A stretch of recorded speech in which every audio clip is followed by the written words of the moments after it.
एक गज़ल दे चंद शेर। डोल दा कुंडा खुल जांदा है, डोल दा कुंडा खुल जांदा है, पानी राह विच डुल जांदा है।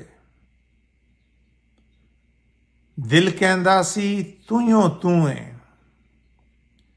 दिल कहंदा सी तूंयों तूं है, वेला गल्लां भुल जांदा है। ते साडे दिल तूं तेरे दिल तक, साडे दिल तूं तेरे दिल तक सदरां दा इक पुल जांदा है। ते ज़ात सफ़ात दा हर एक मोती, ज़ात सफ़ात दा हर एक मोती मिट्टी अंदर घुल जांदा है।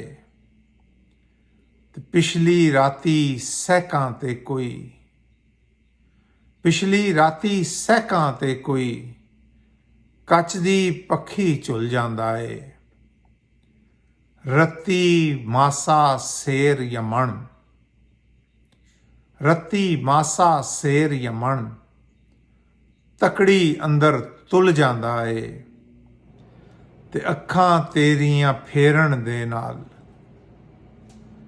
अखां तेरियां फेरन दे नाल साडा सारा कुल जांदा है। ते लख जंजीरां जंदरे पाइए,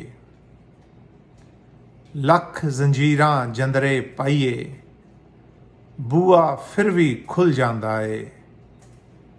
डोल दा कंडा कुंडा खुल जांदा है, पानी राह विच डुल जांदा है।